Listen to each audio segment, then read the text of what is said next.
First thing we'd like to do is give you a brief overview of both CAPA and CICA. And Lauren's going to start with CAPA.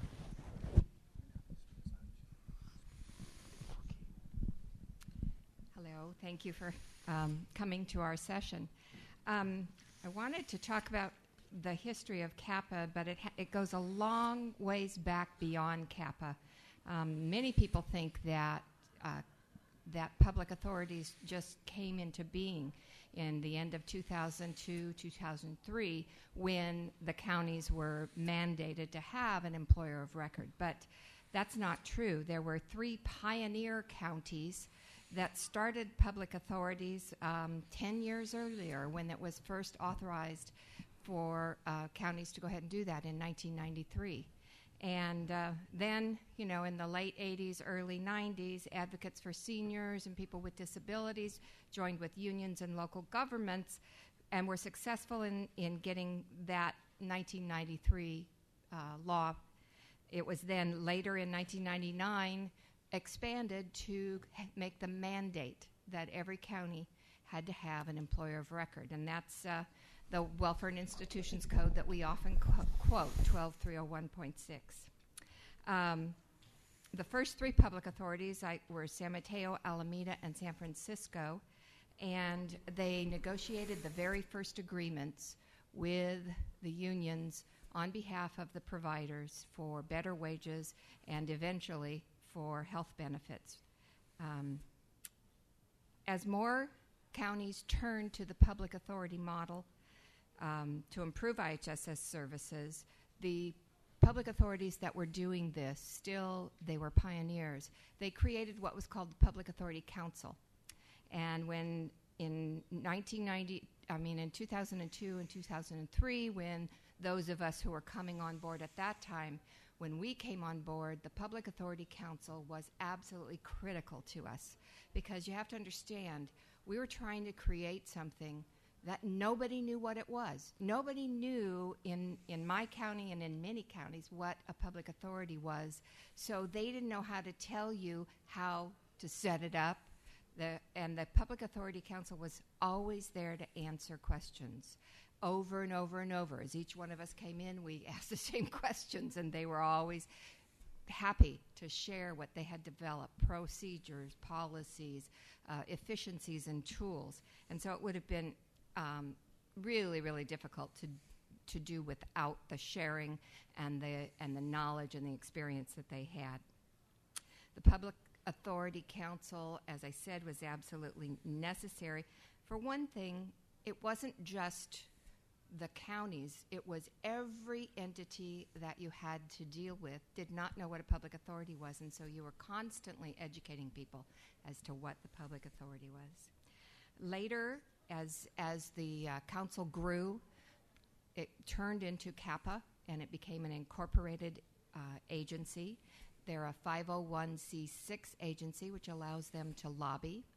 And this was not done, there were no staff at that time, and it was all done, all the work of that and the vision of that was all done by dedicated directors who put large amounts of resources and time towards developing CAPA and making certain that it was a valuable resource to the public authorities.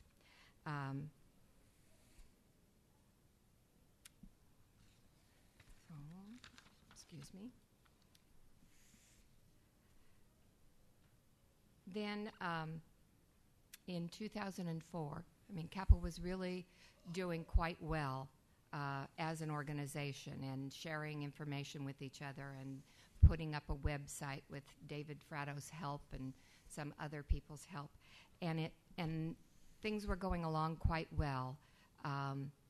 But in 2004, at our January meeting, we had a state representative come to talk to us at the meeting, and we were told that, there were proposed cuts to IHSS, and that by this time next year there would be no CAPA. And let me tell you, that was a really depressing board meeting.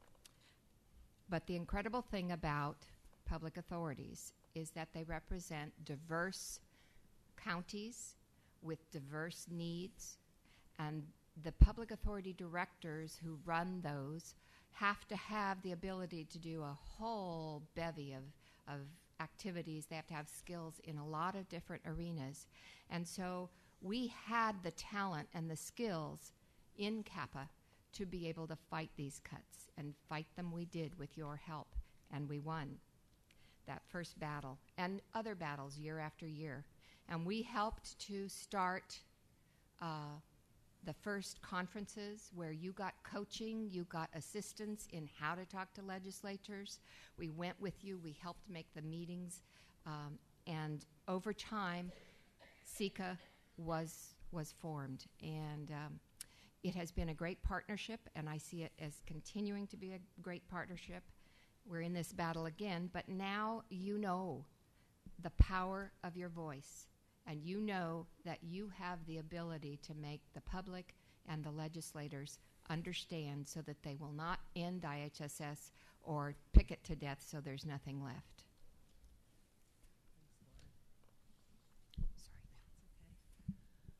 I just wanted to give a very, very brief history of CICA for everyone. The idea of CICA started in probably about 2003 when all the counties were coming on board with advisory committees. And those of us that had advisory committees from before, Santa Clara County, where I'm from, being one of them, we started earlier than that because we had a public authority and our advisory committee before it was mandated.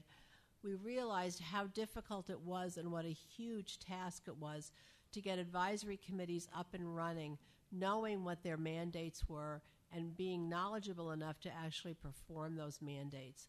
So along with CIPA, I think it was about in 2004, we had our first conference. It was in Santa Clara County, and it was a joint conference between some of the advisory committees and governing boards. San Francisco was really involved in getting that up and running, in San Francisco and Alameda with Charles Calavan and their advisory committee. We had the first conference that was really geared towards advisory committees, trying to teach the folks just coming on what their mandates were, how they should run, how to form their bylaws, all that type of thing. And it just grew from there. We saw the tremendous importance of educating ourselves and becoming really knowledgeable as to what advisory committees are, and it's grown to this point now where we have to become really knowledgeable about IHSS completely so that we can really fight these cuts, and that's where we're headed now. And over the years, CICA, the first 3 or 4 years, CIPA was very, very involved with CICA. We went through a little period there where we didn't have that much involvement together, where CICA was getting to be its own entity, but we had a fiscal agent. That was the Council on Aging in Santa Clara County. For 3 years was our fiscal agent. And then just as we mentioned at the plenary session, we just became our own 501c3, and we're independent now. So it's been a growth process. We're all volunteers except for Amy, who we could absolutely not do it without, because it's a huge enterprise. And we have 21 members now, and it gets more and more and more. But that's wonderful because we finally are a recognized entity in the state. So that's taken a while to do. And CIPA was early on, became a very strong entity, and we're now still struggling to have the legislators and the power